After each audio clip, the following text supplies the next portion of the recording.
برادران اسلام، عزیز بچوں، نوجوان ساتھیوں، پردہ نشین خواتین اسلام، السلام علیکم ورحمۃ اللہ تعالی وبرکاتہ۔ الحمدللہ وکفی وسلام علی عبادہ الذین اصطفی، اما بعد فاعوذ باللہ من الشیطان الرجیم، بسم اللہ الرحمن الرحیم۔ قل لا اسألکم علیہ اجرا الا المودۃ فی القربى۔ صدق اللہ مولانا العظیم وبلغنا رسولہ النبی الامین المتین المبین المعین الکریم، ونحن علی ذلک لمن الشاہدین والشاکرین والحمد للہ رب العالمین۔ خاموش ہیں تو دین کی پہچان علی ہیں، خاموش ہیں تو دین کی پہچان علی ہیں، گر بولیں تو لگتا ہے کہ قرآن علی ہیں، گر بولیں تو لگتا ہے کہ قرآن علی ہیں، اور قرآن تو دیتا ہے ہمیں دعوت ایمان، اور ایمان یہ کہتا ہے میری جان علی ہیں، ایمان یہ کہتا ہے میری جان علی ہیں۔ اس باغ نبوت کی کلی فاطمہ زہرا، اس باغ نبوت کی کلی فاطمہ زہرا، حسنین ہیں دو پھول تو گلدان علی ہیں، حسنین ہیں دو پھول تو گلدان علی ہیں۔ یہ امت سرکار مٹی ہے نہ مٹے گی، یہ امت سرکار مٹی ہے نہ مٹے گی، اس آخری امت کے نگہبان علی ہیں، اس آخری امت کے نگہبان علی ہیں۔ قال اللہ تعالی فی القرآن المجید والفرقان الحمید فی شان حبیبہ الکریم۔ پیارے رب کعبہ نے قرآن مقدس میں ارشاد فرمایا، قل لا اسألکم علیہ اجرا الا المودۃ فی القربى، کہ میرے محبوب پاک ان کو کہہ دو کہ اس تبلیغ دعوت دینے اور تم کو دولت ایمان عطا کرنے کے صلے میں تم سے مال و دولت طلب نہیں کرتا، البتہ تم کو کلمہ پڑھانے کا اجر میں تم لوگوں سے صرف یہ مانگتا ہوں کہ میرے اہل بیت سے محبت کرو، علی کے قدم چومو، فاطمہ کی چوکھٹ پر سر جھکاؤ، حسن کا دامن پکڑو، میرے حسین کا عشق پیدا کرو۔ اس آیت پاک پر غور کرو کہ پیارے کس انداز میں خداوند تعالیٰ کی طرف سے نبی کا کلمہ پڑھانے اور دولت ایمان عطا کرنے کا صلہ اور دنیا والوں کو دلالت و گمراہی کے اندھیروں سے نکال کر رشد و ہدایت کی روشنی میں لانے کا بدلہ، اور کفر و طغیان کے سمندر میں غوطہ کھانے والوں کو دین اسلام کا سہارا دے کر کنارے پر لگانے کا اجر، محبت اہل بیت، غلامی اطرت پیغمبر اور حضرت امام حسین کا عشق کی صورت میں طلب کیا جا رہا ہے۔ اور پھر آیت مبارکہ کے پیش نظر یہ حقیقت بھی کھل کر سامنے آ جاتی ہے کہ اگر کوئی مسلمان کلمہ بھی پڑھتا ہے، روزے بھی رکھتا ہے، نماز کا پابند بھی ہے، حج و زکوٰۃ بھی ادا کرتا ہے، ساری ساری رات مصلی پر بیٹھ کر نفل پر نفل پڑھتا ہے، لیکن اس کے دل میں اہل بیت کی محبت نہیں ہے، تو پھر نہ اس کے کلمے پر کوئی اعتبار ہے اور نہ ہی اس کے ایمان کی کوئی قیمت ہے۔ پھر سید المرسلین صلی اللہ تعالی علیہ وسلم نے اس حقیقت کو اور بھی کھول کر بیان فرمایا۔ قال رسول اللہ صلی اللہ تعالی علیہ وسلم، حدیث پاک سماعت فرمائے، ومن مات علی حب آل محمد صلی اللہ علیہ وسلم بشرہ ملک الموت بالجنہ۔ سبحان اللہ، سبحان اللہ۔ اور وہ آدمی جو اہل بیت اطہار کی محبت میں مرا، موت کا فرشتہ اس کی جان قبض کرنے سے پہلے اس کو جنت کی خوشخبری دے دے گا۔ ایک دوسری حدیث میں میرے آقا صلی اللہ علیہ وسلم نے ارشاد فرمایا، من مات علی حب آل محمد صلی اللہ علیہ وسلم جعل اللہ لہ قبرا ومزارا للملائکۃ الرحمہ۔ وہ انسان جو عشق اہل بیت میں مرا تو خداوند تعالیٰ اس کی قبر کو رحمت کے فرشتوں کے لیے مزار بنا دے گا۔ ایک اور حدیث سماعت فرمائیں، سبحان اللہ، سبحان اللہ۔ کیا مصطفیٰ جان رحمت صلی اللہ تعالیٰ علیہ وسلم نے ارشاد فرمایا، من مات علی بغض آل محمد صلی اللہ علیہ وسلم مات کافرا، کہ وہ انسان جو اہل بیت کے ساتھ بغض اور عناد اور دشمنی میں مرا وہ کافر مرا، وہ جنت کی خوشبو بھی نہیں پائے گا۔ اللہ اکبر کبیرہ۔ اے اسلام کی غیرت مند بیٹو، اسلام کے مقدس شہزادوں، اس لیے خوش نصیب ہیں ہم اور آپ کہ کربلا کے پاک شہیدوں سے محبت رکھتے ہیں۔ امام حسین رضی اللہ تعالیٰ عنہ سے محبت ہمارے سینوں میں گامزن ہے۔ ایک اور مقام پر میرے آقا صلی اللہ علیہ وسلم نے ارشاد فرمایا کہ جس نے میرے اہل بیت پر ظلم کیا اس پر خدا تعالیٰ نے جنت حرام کر دی۔ پیارے اسلام کی غیرت مند بیٹو، غور تو کرو کہ سید المرسلین صلی اللہ علیہ وسلم نے کیسے واضح الفاظ میں کسی کی ایمان و کفر اور جنتی دوزخی ہونے کا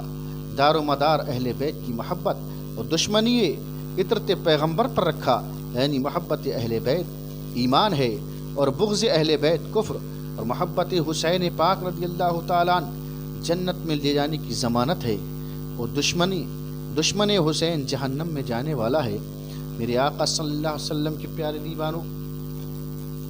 تو آپ غور کریں، آج ہم آپ کو کربلا کے ان پاک شہیدوں میں سے ایک شیر خوار علی اصغر کی شہادت کو بیان کرتے ہیں۔ پیارے بغور سماعت فرمائیں۔ اپنے 18 سال کے جوان بیٹے کو دفن کرنے کے بعد امام عرش مقام خیموں میں واپس تشریف لائے تو آپ کے کانوں میں پاک بیبیوں کے رونے کی آواز آئی۔ خیمے میں گئے اور فرمایا، صابروں کی اولاد ہو، صبر کرو۔ سیدہ زینب نے عرض کیا، حسین اون محمد قربان ہو گئے، میں نے خوشی سے قبول کر لیا۔ قاسم نثار ہو گئے، میں نے ہنس کر منظور کر لیا۔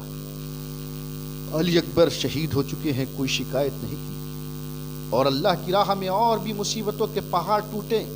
تو خوشی سے برداشت کر لوں گی، مگر معصوم علی اصغر کی قابل رحم حالت اب دیکھی نہیں جاتی۔ شدت پیاس سے تڑپ رہا ہے، بار بار اپنی سوکھی ہوئی زبان نکال کر دکھاتا ہے، شاید اب بھی پانی کی 2 قطروں سے میری زبان تر ہو جائے۔ اے بنت فاطمہ، آپ کے قدموں کی خاک پر صدقے، آپ نے عورت ہو کر جس عزم و استقلال اور صبر و شکر کے ساتھ مصائب کا مقابلہ کیا، اور مدینہ منورہ کی مقدس گلیوں سے لے کر میدان کربلا کی تپتی ہوئی ریت تک جس غم گساری اور فداکاری اور جس ثابت قدمی سے اپنے بھائی کا ساتھ دیا، قیامت تک آنے والی آپ کی نانا جان کی امت کی عورتیں آپ کے اس حوصلے پر فخر کرتی رہیں گی۔ حضرت سیدہ زینب رضی اللہ تعالیٰ عنہا ابھی کچھ اور کہنا چاہتی تھی کہ حضرت شہر بانو نے ہاتھ جوڑ کر کہا، آقا حسین مدینہ پاک سے لے کر میدان کربلا تک اور پھر اون محمد کی قربانی سے لے کر علی اکبر کی شہادت تک خاموش رہی، اور اب تک نہ کوئی شکایت کی ہے اور نہ کوئی درخواست، اور شاید آئندہ بھی نہ کرتی، مگر دیکھو نا کہ میرے لال کی آنکھیں پتھرا گئی ہیں، من کا ڈھل چکا ہے اور وہ تڑپ تڑپ کر دم توڑ رہا ہے۔ آقا آج 2 دن سے اس کے حلق میں دودھ کا ایک قطرہ بھی نہیں گیا۔ مامتا کی ماری اب مجبور ہو کر درخواست کرتی ہوں، میرے لال کو لے جاؤ اور دشمنوں کو میرے بچے کی بے تابی و بے کسی دکھاؤ، کہو کہ ظالموں اگر قصور ہے تو حسین کا ہے، مگر اس معصوم بچے کا کوئی قصور نہیں ہے، اور یہ کسی کی بیعت کو نہیں جانتا، اس لیے کہ ہمارے لیے نہیں، صرف اس شیرخوار بچے کے لیے 2 گھونٹ پانی دے دو، ہمارے لیے نہیں بلکہ اپنے نبی کے نواسے کو، اپنے نبی کا کلمہ پڑھنے والوں، اپنے نبی کے نواسے کو دے دو، ایک سید کو دے دو۔ مجھے امید ہے اگر عمر بن سعد نہیں تو نہ صحیح مگر اس لشکر میں سینکڑوں اولاد والے بھی ہوں گے، ان میں سے کسی نہ کسی کو ضرور میرے لال پر رحم آ جائے گا۔ امام علی مقام رضی اللہ تعالیٰ نے ارشاد فرمایا، شہر بانو یہ تمہارا خیال ہے، ورنہ مجھے تو ان سنگ دل انسانوں سے تمہارے اصغر کے لیے بھی پانی ملنے کی کوئی امید نہیں ہے۔ اللہ اکبر۔ اس لیے کہ جن ظالموں کو اون محمد پر رحم نہ آیا، جن کو عباس و قاسم پر ترس نہ آیا، جنہوں نے جوان علی اکبر کی لاش پر گھوڑے دوڑائے، ان پتھر دل انسانوں کو تمہارے اصغر پر کیسے رحم آ سکتا ہے؟ پھر کتنا دردناک تھا وہ منظر،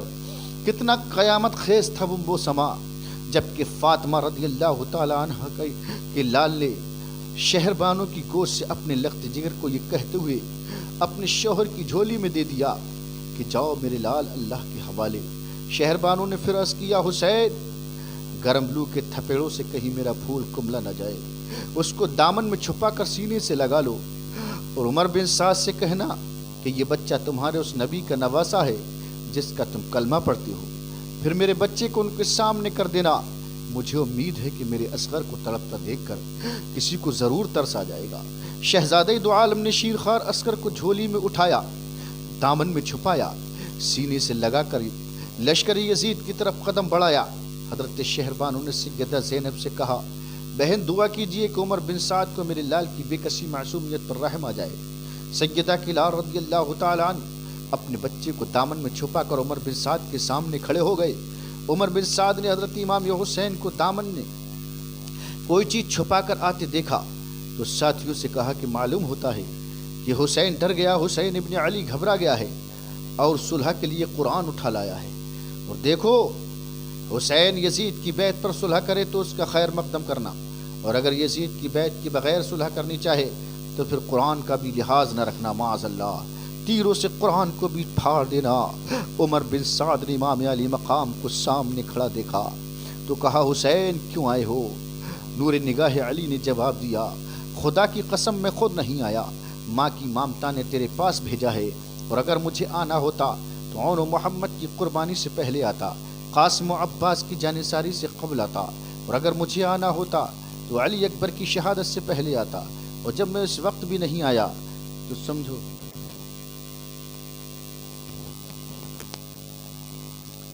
کہ حسین اب بھی اپنی مرضی سے نہیں آیا، اور آئندہ اگر اور بھی کئی دن باغ پانی نہ ملے تو تمہاری طرف سے اور بھی مصائب کے طوفان اٹھیں، اور اگر کربلا کی اس تپتی ہوئی ریت کی چنگاریاں میرے جسم کو جھلسا بھی دیں تو حسین پھر بھی تمہارے پاس نہیں آئے گا، اور میں اب بھی اپنی مرضی سے نہیں آیا، بلکہ میں اپنے دامن میں جس ننھے سے بچے کو لے کر آیا ہوں اس کی ماں کی درد بھری درخواست لے کر آیا ہوں۔ عمر بن سعد دیکھ،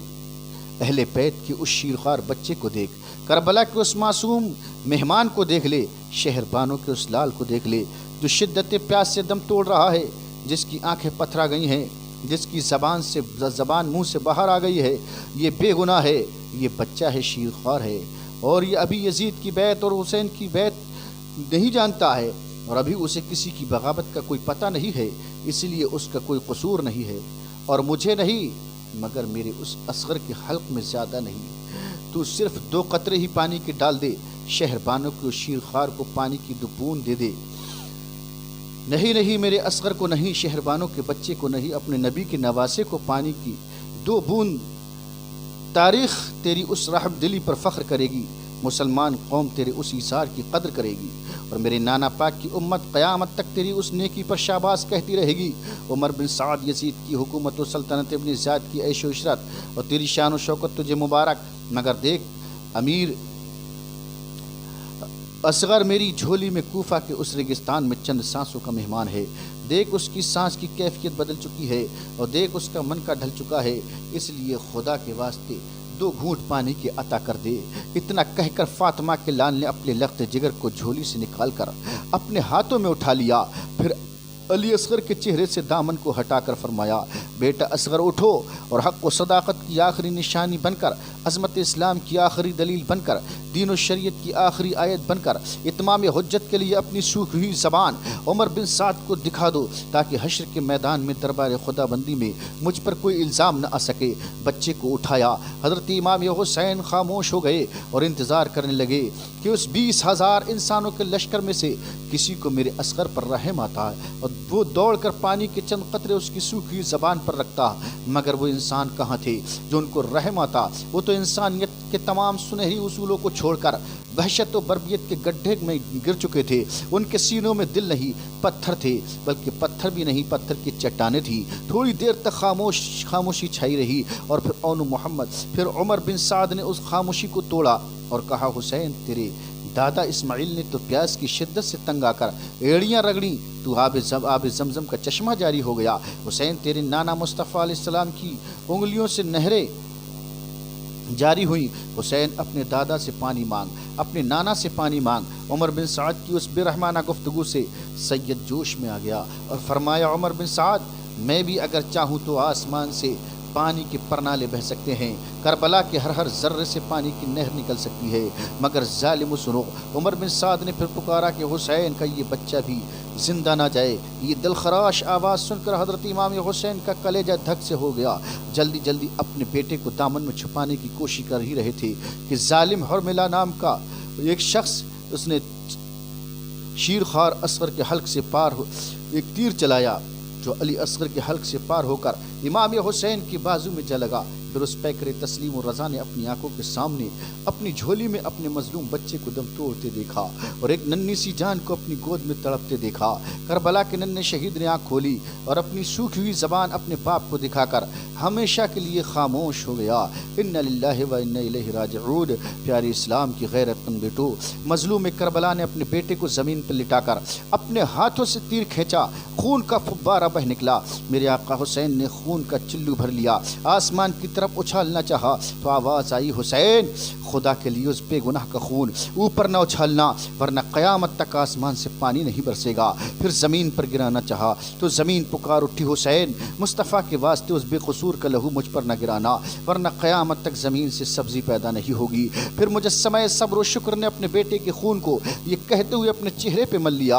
انکار آسماں کو ہے راضی زمین نہیں، انکار آسماں کو ہے راضی زمین نہیں، اصغر تمہارے خون کا ٹھکانہ کہیں نہیں۔ میرے آقا حسین کی امامت پر اعتراض کرنے والوں، ذرا دیکھو، غور سے دیکھو، چشم و ظاہر سے نہیں، چشم باطن سے دیکھو۔ یہ کس کا لخت جگر تھا جو قربان ہو گیا؟ یہ کس خاندان کا چشم و چراغ تھا جو بجھ گیا؟ یہ کس باغ کا پھول تھا جو ٹوٹ گیا؟ یہ کس چمن کا غنچہ تھا جو بن کھلے مرجھا گیا؟ یہ کس کی جھولی میں تڑپا؟ اس نے کس کی گود میں دم توڑا اور اس نے کس کے دامن کو اپنے خون سے سرخ کیا؟ اسے کس جرم کی سزا ملی؟ اس کا قصور کیا تھا؟ تمہاری نظر میں اگر یزید کی حکومت کا باغی تھا تو حسین، اگر مجرم تھے تو حسین، مگر اس ننھے سے بچے کا تو کوئی قصور نہیں تھا۔ اور یہ تو یزید کی حکومت کا باغی نہیں تھا، یہ تو ابھی کسی کی بغاوت و اطاعت کو نہیں جانتا تھا۔ تو پھر مجھے بتاؤ کہ اس شیر خوار بچے کو 3 دن پیاسا رکھنے کے بعد باپ کی جھولی میں تیر مار کر حلال کر دینا، کہ یہ اس بات کا ثبوت نہیں ہے کہ جھگڑا بغاوت کا نہیں تھا بلکہ بنو امیہ کی اہل بیت کے ساتھ دشمنی کا تھا؟ وہ کسی ہیلے بہانے سے آل مصطفیٰ کا نام و نشان تک مٹا دینا چاہتے تھے، مگر انہیں یہ نہیں معلوم تھا کہ فانوس بن کے جس کی حفاظت ہوا کرے وہ شمع کیا بجھے جس سے روشن خدا کرے۔ پھول تو 2 دن بہارے جا فضا دکھلا گئے، پھول تو 2 دن بہارے جا فضا دکھلا گئے، حسرت ان گنچوں پہ ہے جو بے کھلے مرجھا گئے۔ السلام علیکم ورحمۃ اللہ تعالی وبرکاتہ۔